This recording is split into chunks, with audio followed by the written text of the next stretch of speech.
Hello, today we're going to be going over composite functions. So we're going to learn how to add, subtract, multiply, and divide functions, and then we're going to combine the two to create new functions. All right, so we're first going to look over here at our definition. And well, not so much a definition, but it says just as two real numbers can be combined using operations to form other real numbers, we can also take two functions and combine them to create new functions. And so basically, that's all just a fancy way of saying that we can add functions, subtract them, multiply them, and divide them. So when we write it out notation-wise, summing or adding two functions, we can write it as the f plus g of x, or we can write it out as the f of x plus the g of x like this. So you'll see them both ways sometimes. It means the same thing though, add up the two functions. We can also see for a difference, we can say subtract them by notating it f minus g of x, or we can say the f of x minus the g of x. Likewise, you can probably figure out the other two things here, the product or multiplying two functions. You can say the f times g of x, or you can write it out as the f of x times the g of x. Take careful note there that that is a solid dot, not a little o, because that means something else later on when we start talking about composites of functions.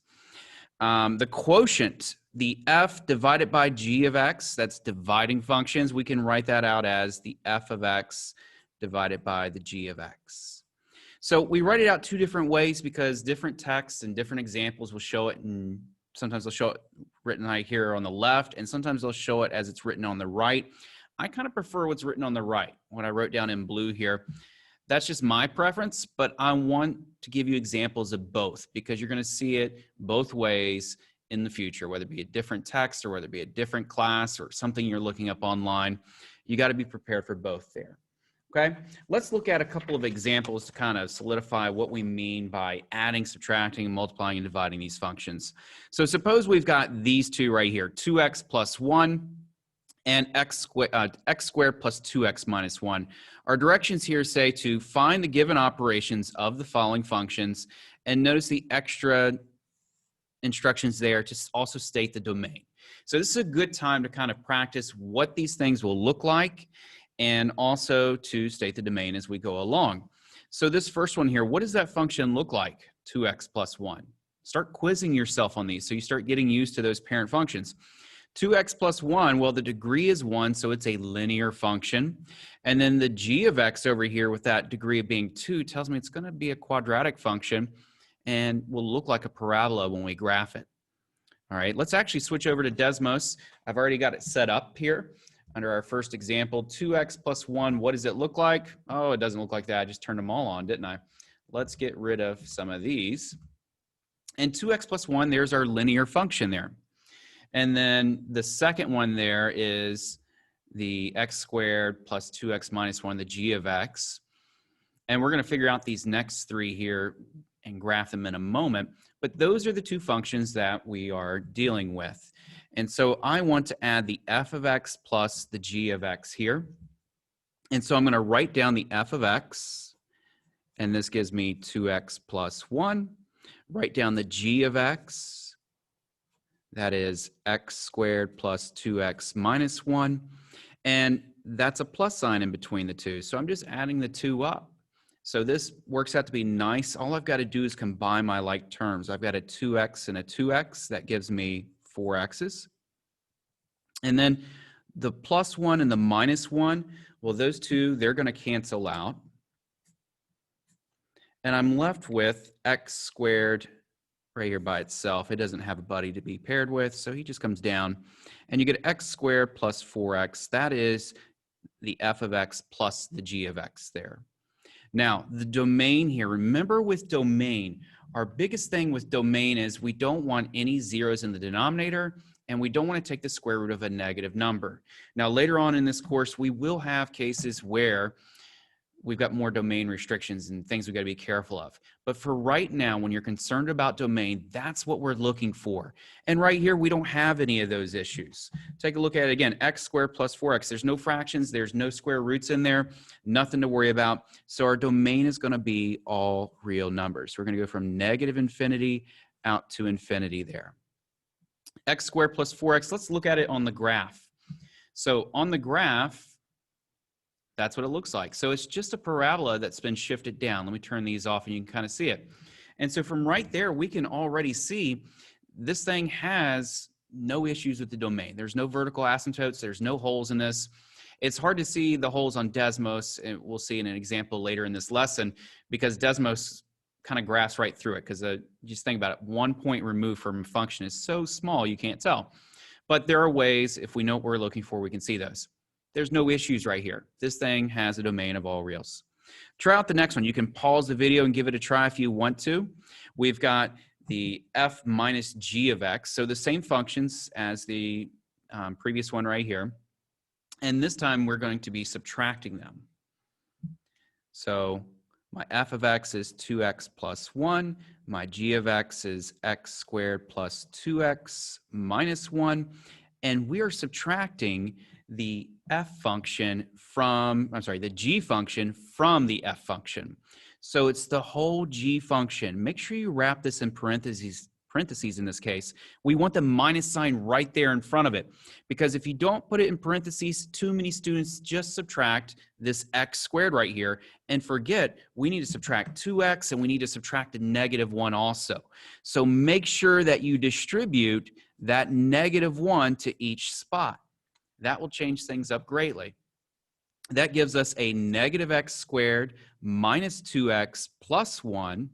And now, just like on the first part, we're going to just combine our like terms. So I've got 2x and -2x. Those cancel out. And then I've got plus 1 right here and a plus 1 right here. That gives me plus 2. And then let's see. I've got a -x squared, and once again, it doesn't have a buddy, so it's just going to come down. So I end up with -x squared plus 2 is my function there of f minus g of x. Once again, there's no fractions there. There's no square roots. Nothing for me to be concerned about with the domain. It has a domain of all real numbers, and writing it out in interval notation, we write it like that. If you haven't seen my video on interval notation, make sure you go back and watch that, and that will make things make a little more sense how I'm writing that out. All right, lastly, we've got the f times g of x. So the f times g of x, let's write out those functions. We've got, let's see, the f of x is 2x plus 1, and I'm going to wrap this in parentheses because I'm multiplying that times the g function, which is x squared plus 2x minus 1. I'm going to add probably a little extra paper down here because I feel like I'm going to run out of room when I go to write this. So let's put just an extra piece of paper there. And so I'm going to start off by saying, okay, I've got 2x plus 1 times a trinomial here. I'm just going to distribute. So I draw what I call swoopties here, 1 to each spot, and multiply. So 2x times x squared is going to give me 2x cubed, because x times x squared is x cubed. 2x times 2x, well, 2 times 2 is 4, and x times x is x squared. And then 2x times a -1 gives me -2x. And so that's 2x being distributed to all three of those other terms. Now I got to distribute the 1 to each term. So that swoopty gets drawn over there for everything else. And distributing that, well, distributing a 1 is pretty easy. You're basically just copying the function, because 1 times x squared is x squared. And then we got 2x, and then 1 times -1 is -1. So it's very important as we do this, you stay kind of organized and systematic with this to keep you from making silly mistakes. Don't rush through it and accidentally mess something up. Now I'm going to combine my like terms. Well, 2x cubed does not have a buddy. There's no other powers raised to a 3 there. This is a plus sign right there. So that takes care of 2x cubed. And then x squared, we've got an x squared term here and here. Combining those, I get 5x squared. So those are taken care of. -2x and positive 2x, those are going to cancel out. So boom, canceled out. And then I've got a -1 left over. So I'm going to write down the -1 there. Sorry if that's a little confusing being different colors. I do it so you can kind of backtrack and see where I got those terms. But 2x cubed plus 5x squared minus 1. That there is our function f times g of x. So knowing that this is a regular old polynomial here, there's no rational part to it, there's no fraction, there's no square root to it. Later on, we'll learn that there's no logarithm and maybe a few other things here that we've got to be careful with domains. So this also is going to have a domain of all real numbers. So it goes from negative infinity to infinity. There, and keep in mind with all three of these, and we should have done this at the beginning, you do want to check the domain at the beginning, because the f and g of x, before you start combining them, that can affect the function later on, its domain later on. So looking at this, this has a domain of all reals. There's no restrictions on it. It's not a fraction, not a square root. Same thing for the g of x. It has a domain of all reals. So there's no restrictions being carried on throughout the problem. If there was a restriction, let's say this original domain, you couldn't have 5 in it, then the final domain of that combined function, it can't have 5 in it either. So it is important, I should have done that first, is check the domain on the f and g before we start combining them. So if you want, later on, I'll post this Desmos right here. You can go through and look at these graphs. That was our next one we found right there. The negative x squared plus 2. Obviously, it has a domain of all reals. And then we've also got that cubic function. And that last one we did, notice it came out to be 2x cubed. So that 2x cubed part there, that made it have that squiggle that looked like that. Go back to our parent functions if you're wondering, like, where did that come from? Okay, so that's our first set of examples. Let's look at another set of examples here. Suppose we had x squared is the first function. Let's go back and look at this here. There we go. The f of x equals x squared and the g of x equals x minus 3. Let's first start off by subtracting to the two functions and seeing what we get. So let's see, the f of x is x squared. The g of x is x minus 3. Don't forget, we are going to be subtracting that whole mess there. Put that negative in. Distributing the negative, we get x squared minus x plus 3. Why? Because we are saying distribute that negative like this. So it flips both of those signs down here. There's nothing else that we can combine over here. It's just a trinomial. Go back to the original function. Let's write down the domain for x squared. It goes from negative infinity to positive infinity. Same thing for x minus 3. It's a linear function that goes from negative infinity to positive infinity there. This one doesn't have fractions. It doesn't have square roots. The domain for that goes from negative infinity to infinity. Let's look at the f divided by g of x. Now that looks like we might have a fraction. Maybe we can get something besides the boring old all reals for our domain. So the f of x is x squared. And then the g of x is x minus 3. So this becomes our answer here for the f divided by the g of x.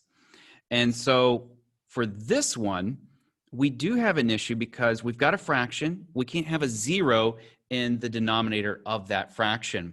So let's make sure that we throw out anything that makes the bottom 0. So we're going to say, okay, if x minus 3 equals 0, we've got an issue here in the denominator. Solve for x, and you get x equals 3. So when x is 3, we get a domain error. And that's what we need to put in for our domain here, the restriction on it. We're going to say we're going to go from negative infinity all the way up to when x can be 3. Don't include the 3, and then skip over the 3 and go to infinity. If it helps you, you can draw it out like this on a number line. Right here is 3. And we're going to include, all numbers from right here all the way up to 3 and then on out forever. So we don't include the 3. That's the same way of saying it, but in the correct interval notation. All right, let's switch over to Desmos and see what that might look like. So in Desmos, I've got this underneath the second example. And let's see, here's our x squared. That's what it looked like. Oops, there it goes, turned it all on again, right? The x squared looked like that right there. Okay, that was the f of x. So our basic quadratic parent function. X minus 3 was that linear function. The y equals x shifted down 3. And then we jump down here to, I called it the z of x, but this is what the function looks like. You can't really see the whole thing on this screen. Let me zoom out.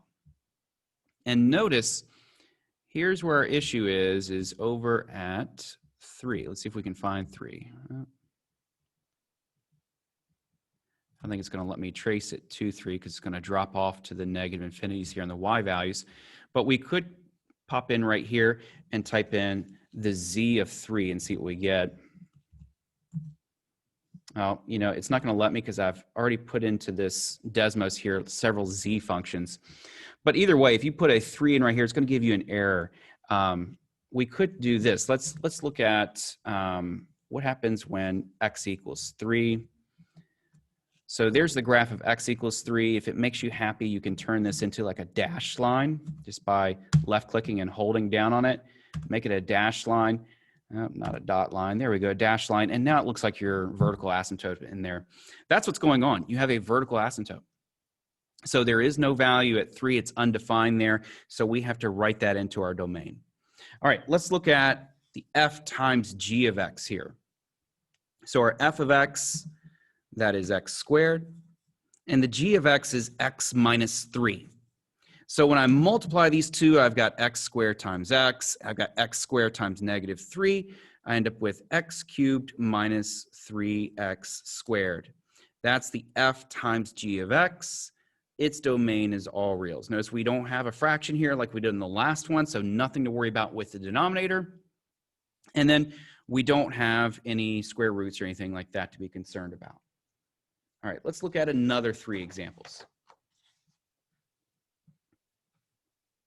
So in this one, I've got the f of x is equal to x, and I've got the g of x equals the square root of 4 minus x. So right off the bat, I know there might be something going on with the domain on that one. So let's take a look. I know that all reals go right here. Okay, that's not too bad. And then right here, I've got the square root of 4 minus x. Remember, with square roots, we can't take the square root of a negative number. So I need to make sure that 4 minus x is bigger than or equal to 0. So subtract 4 from both sides, divide by negative, and remember when we divide by negative, we flip the sign. And so x must be less than or equal to 4. Make sure that you write this out in interval notation. So it's less than or equal to 4, so it comes from negative infinity all the way up to 4, and it can include 4. So that's the domain of our original function. And notice if we put 4 in, we get 4 minus 4, which is 0, and the square root of 0 is 0. That's okay. Pick a number less than 4, like 5. Sorry, 5 is not less than 4. I was thinking negative 5. Let's pick 3, okay? So you put 3 in right here. 4 minus 3 is 1, and the square root of 1 is 1. That's okay. What happened if we put a number that's bigger than 4 in, like 5? Now if I put a 5 in up here, I get 4 minus 5, which is negative 1. You can't take the square root of negative 1. So that's a nice little quick way you can check your domain, make sure that it's correct on something like that.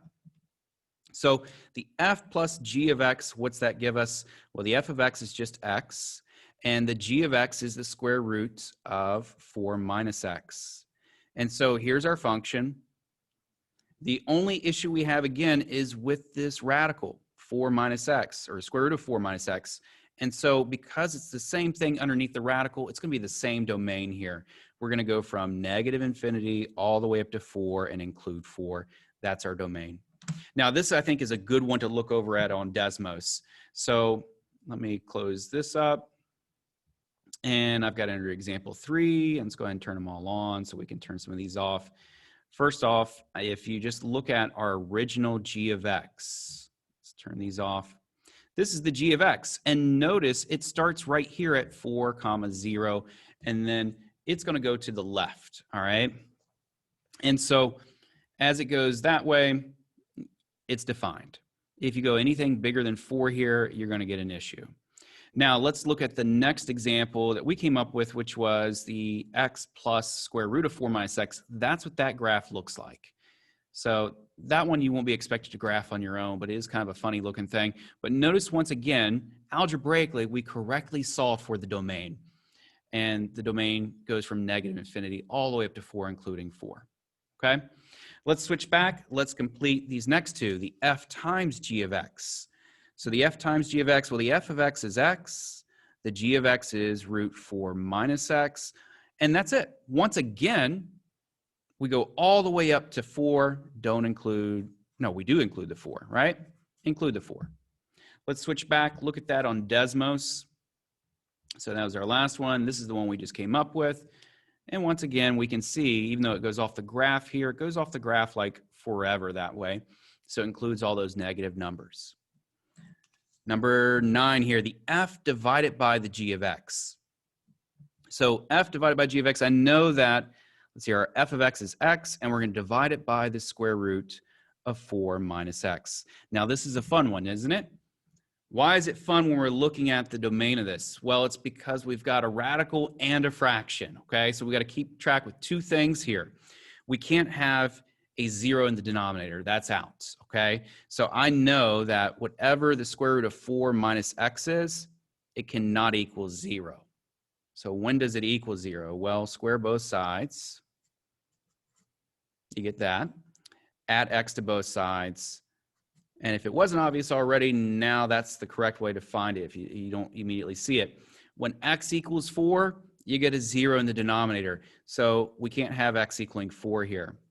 Now, likewise, if you take 4 minus x and look at the radical part, whatever's underneath the radical, it can't be negative.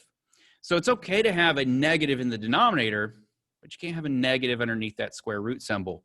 So once again, we're only going to include numbers from negative infinity all the way up to 4, but this time we can't include 4. If you want to, you can do that whole math again that we did up here. We said that underneath the radical, it can't be negative, so it works out like this. So that technically is the domain to the g of x, but because g of x is in the bottom here, it can't equal 0 either. So we have to throw out what makes it equal to 0, which in this case is a 4. So our domain is going to look like this. It's going to go from negative infinity all the way up to 4. And for this function, it cannot equal 4 because 4 is in the denominator of a fraction, or it makes the denominator 0. Better way to put that.